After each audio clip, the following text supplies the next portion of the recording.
All right, guys, we are back and we are at it once again. We are never sleep. Hashtag never sleep. Cast in. So we got ourselves a team awesome sauce facing off against pathetic wretches. So we are going to be going once again to Tomb of the Spider Queen. Uh, hopefully we see a little bit more of a balanced series here, and not quite the devastation that waifu warriors inflicted upon Miss IE. So first and foremost, let's jump on into that here draft. So like I said previously, same things will apply. Drafting wave clear is very important on this map so you don't fall behind, because it's macro intensive, and the additional wave pressure to keep vision on the turn-ins and to prevent them from actually interrupting your turn-in. And if they do try to interrupt it, you basically have vision of it. So pathetic wretches are banning out Kerrigan.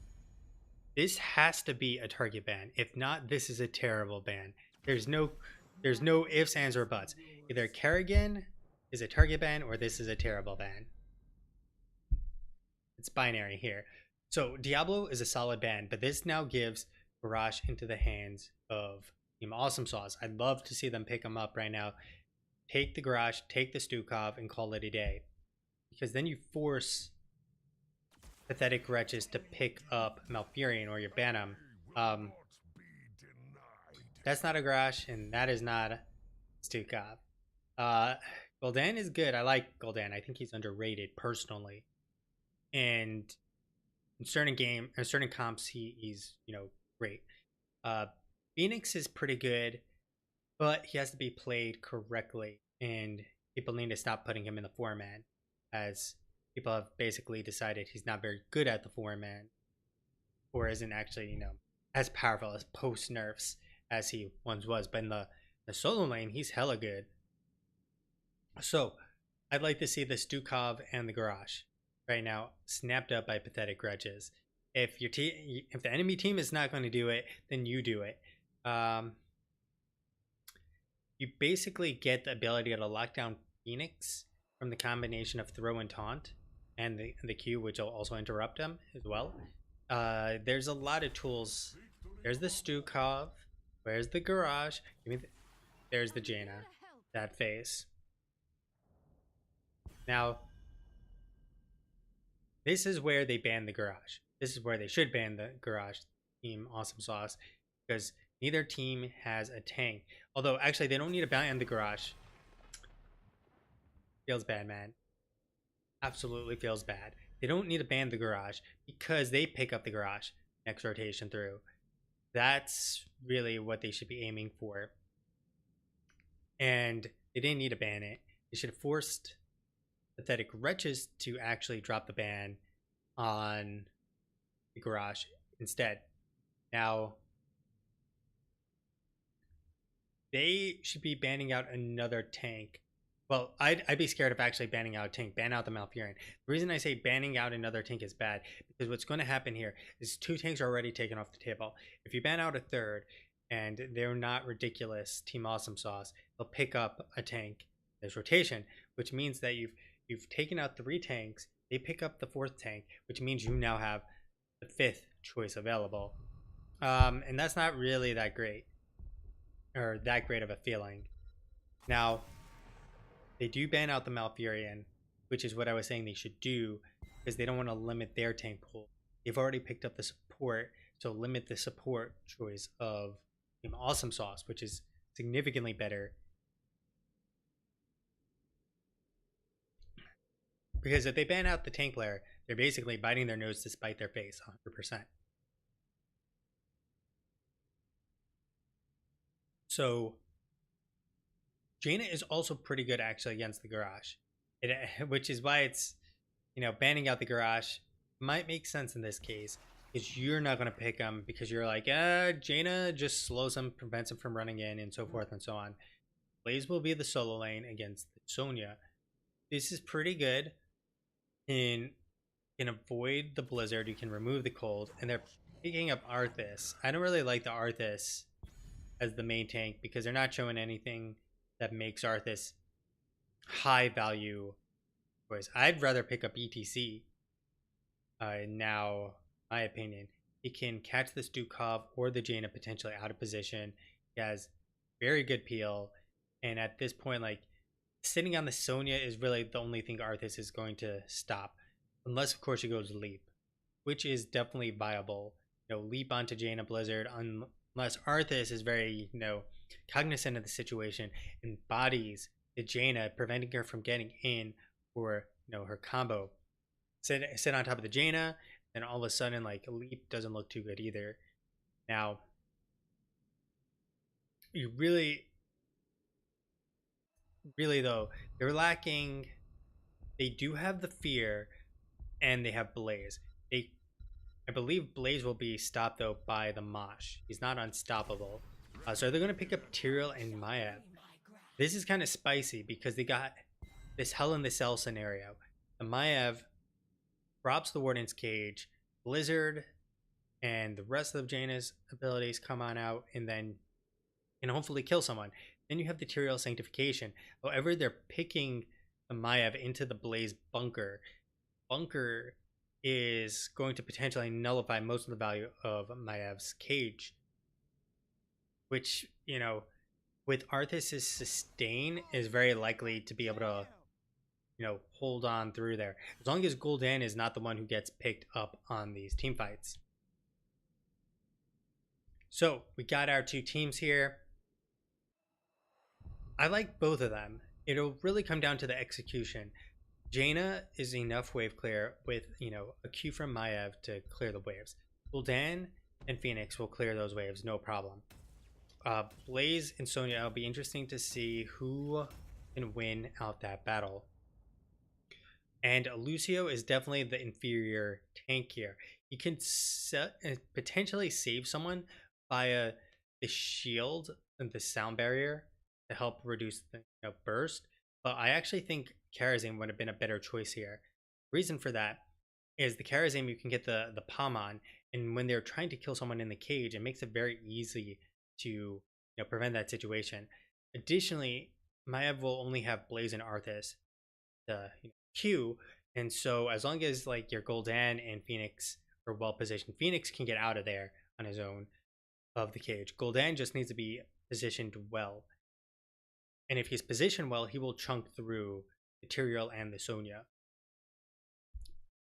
So we'll see how this plays out. I like both teams, but we'll see who has the upper hand in this game.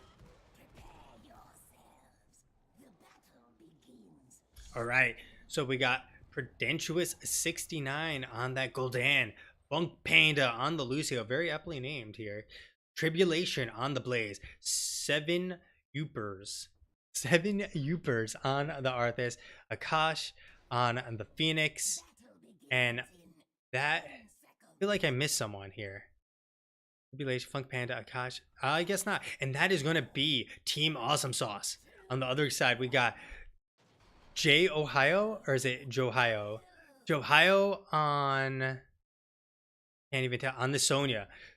Captain Snail on the Stukov, Slintos on the Jaina, Roth on the Maiev, Percival on the Tyrael, very aptly named there too, and that is going to be Pathetic Wretches. So we got damage dished out onto both sides. We're going to take a look at what we got here. We got the Bonds of Justice, 1 of 10 already. That's big news. Sonya is not bottom. I'm not sure what J Ohio is doing up here.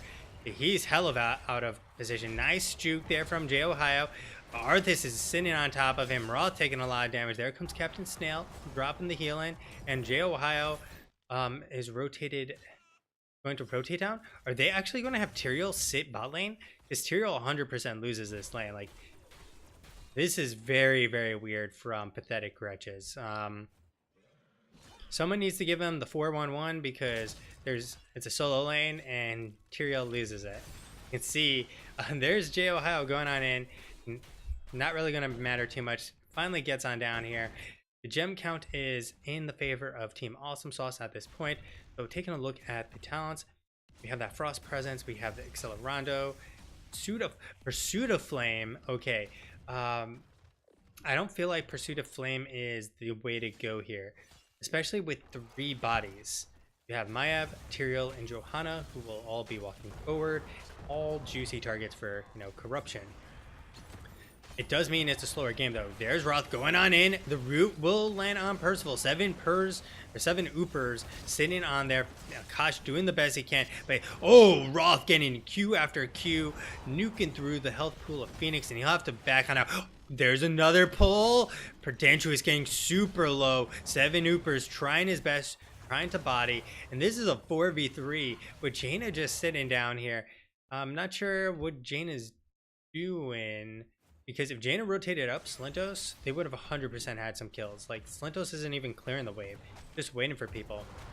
So, taking a look at the rest of the talents, we had the War Paint brought up, Fingers of Frost, Justice for All, and Growing Infestation. 4 will be picked up first for Team Awesomesauce. The Root is now sitting at 5 stacks. We got 10 on the Advanced Targeting. We also have the Emergency Protocol, the Adhesive Petroleum, the Frozen Waste, Off the Wall, Proved Life Tap, and 21 out of 44 is Pursuit of Flame. We're now at 3 of 10, and 5 will, get some extra DPS there. There's 7 Oopers going on deep, getting the big pull once again from Roth. Johio in deep, spin in to win. They're not going to get any winning, but they're going to be getting them to run on back to their base with their tail between their legs. In the meantime, we're going to see a lot of gems, and I mean a lot of gems being lost. This is disastrous, absolutely disastrous for Team Awesomesauce. Tribulation just completely went through. That is actually amazing. I don't think you normally see that happen. Like, basically, Johio went through at the very moment Tribulation just finished charging up. So that's one for the highlight reel for, like, the lulz, if you will. So we got a lot of turn and Pathetic Wretches making it out like bandits because they pick up that Uther kill, rotating on up, collapsing on then.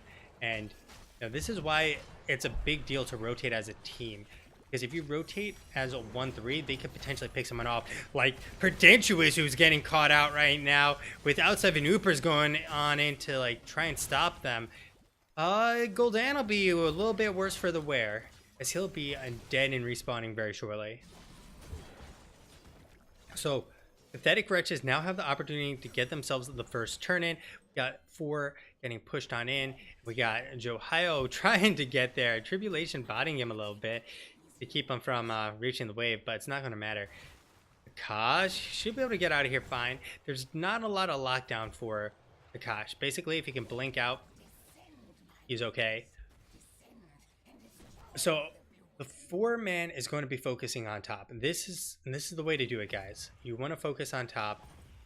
I think they are. The reason you want to focus on top is because that's the boss lane. The boss lane gets you a lot of value. And we're going to see already 6 of 10. Now, that's a lot. He's almost done with this quest already. Fingers of Crossover halfway done. We got the Frost Presence almost halfway done. Rotation. That was 7 Oopers. They're going to have to just kind of like deal with this wave, because right now it's a 3v4.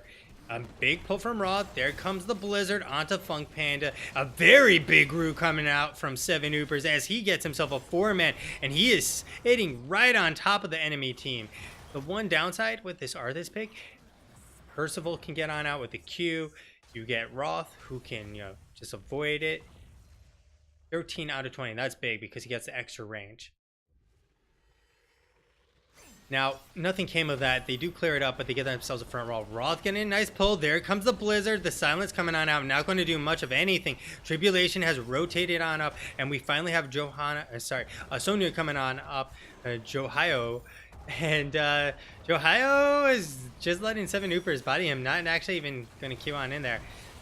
Just kind of like walked up, said hello to 7 Oopers, shook his hand a little bit, and then, walked away. So we're going to have 14, 7, a lot of quest completion done. Frozen Waste. Big pull coming out from Roth. There's the damage. Oh my god, that silence follow up with all that DPS. That is going to be a triple, baby. And the lights are out for Team Awesomesauce. This is a big deal because they're basically going to get themselves back-to-back turn-ins. They're making a very aggressive play and going to get this bruiser camp. I really like it because the pressure's on. They're not showing. Oh, Predantuous! Predantuous is walking into his death.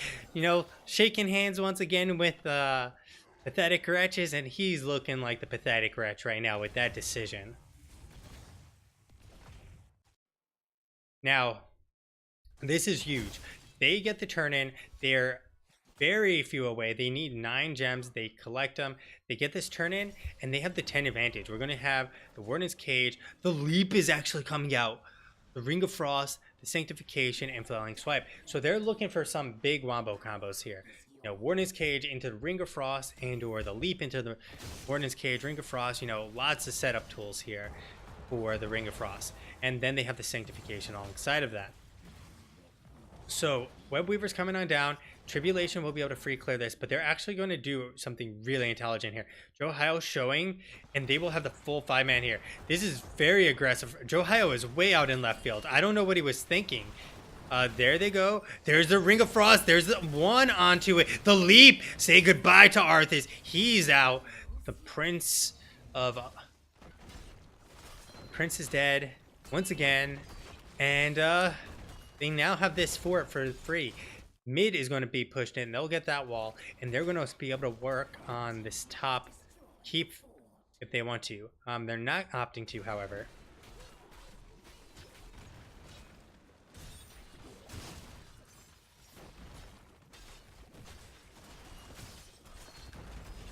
Now, this is really bad for Team Awesomesauce. This is pretty much less than awesome. This is the anti-Sugoi.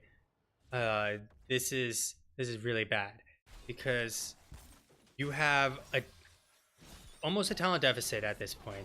You have a major structure deficit, and yeah, you just got enough gems collected for the first one, so you're gonna have to make a lot out of this 10 versus 13 scenario if you turn in.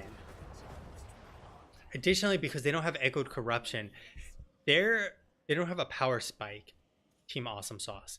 They do have this big power spike with Frost Presence completing, which is almost there, but at the same time, Fingers of Frost and Bonds of Justice are almost done.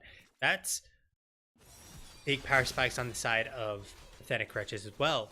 So once that's done, you're talking about 10% bonus damage. You're looking at 30% additional cleave damage. It's pretty scary. We also have the Icy Veins now, which is a huge power spike for Jaina, one of the best 13 power spikes in the game. We have the Holy Ground, we have the Bladed Armor, the Mystical Spear, and finally Virulent Reaction. There it goes, completed. We'll get Sonya starting this camp. This is really good. They've applied so much pressure that they don't really have the opportunity to turn in or do anything because they're fighting a talent down if they do so. Which this is the opportunity technically to do it. If you're ever going to fight a talent tear down, it's 13 versus less than 13.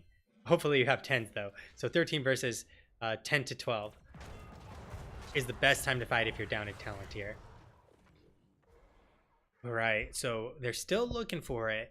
They're looking for the fight, but what they should do right now, Pathetic Wretches, is do the boss. Like, you see them on the map. You know where they are. You have the bruiser camps pushing on in. Just go start the boss. They're not going to go and turn in. Start the boss. And even if they do turn in, you get the boss, and your boss will counter push the top lane. And you can D mid and bottom instead. They're instead playing Ring Around the Rosie, trying to defend this. And I feel like this isn't actually a winning proposition for them, because they're going to let the enemy team hit 13 without achieving anything of real value here. I mean, you can see Pathetic Wretches is playing Ring Around the Rosie still. They might as well pick up the Bruiser Camp. They need to do something. Like, really right now, they're trying to play as goalkeeper. And that's not really working because they're just letting him hit 13. They still aren't collecting enough, gems. They're finally going to start the boss after basically allowing them the opportunity to turn in the gems, again, anyways.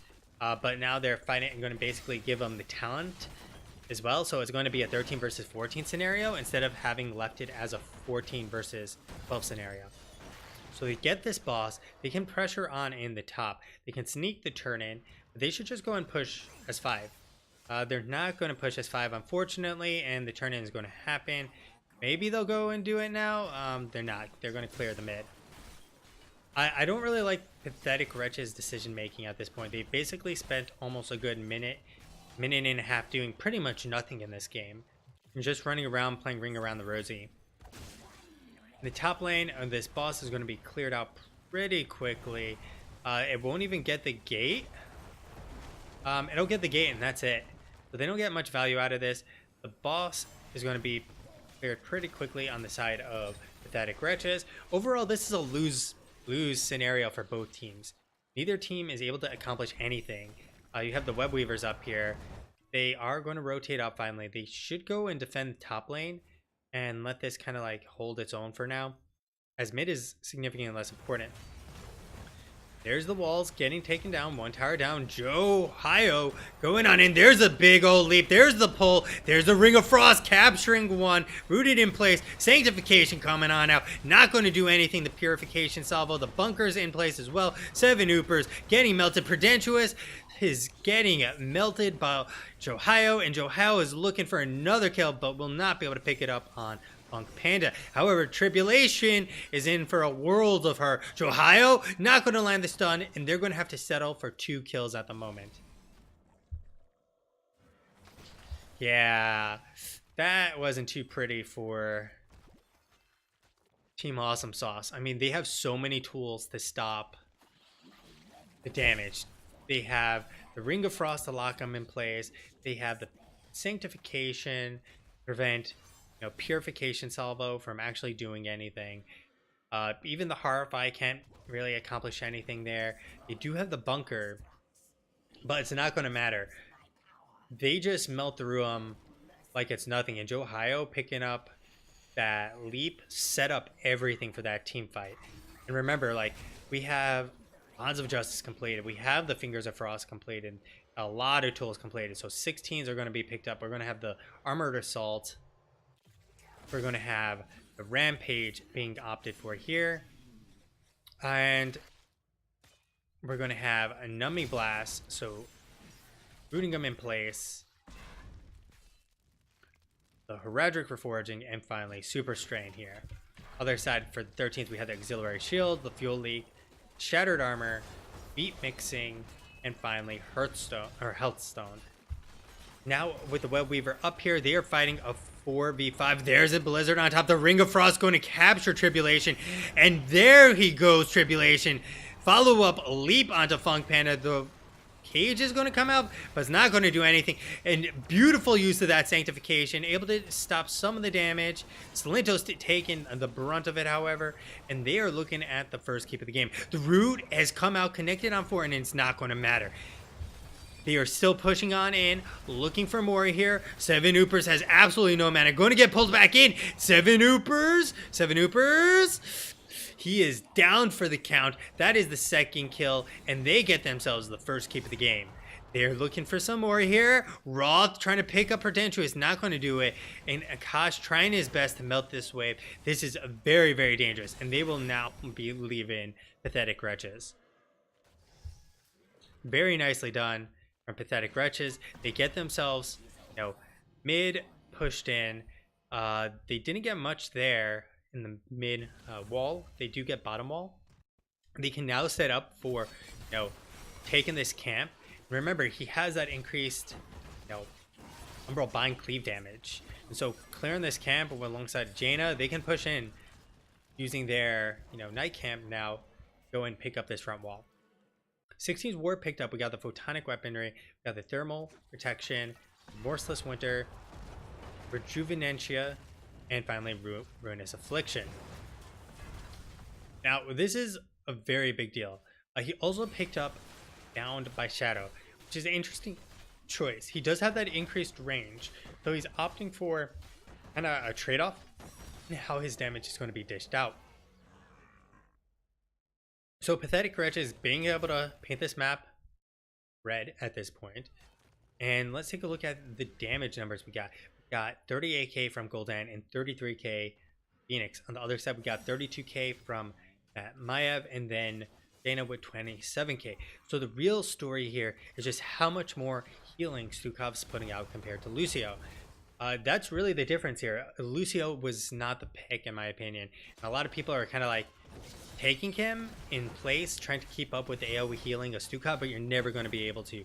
That's why it's so important to opt for Malfurion if you can. So Pathetic Wretches now have themselves the ability to close out this game. They have the boss, they have all their heroics, they don't have 20. The blue web weavers are picked up, but if I'm Pathetic Wretches, I'm like, let's just core them. Let's do it. We're big boys. I believe in the cause. I believe we can win. Just core them. You have 2 catapults, a boss, just core them. Just melt their faces and you can win this game. And they've been melting their faces alright, because this is anything but pathetic from Pathetic Wretches. This is incredible. I mean, we're looking at a 20 to 17 advantage very shortly.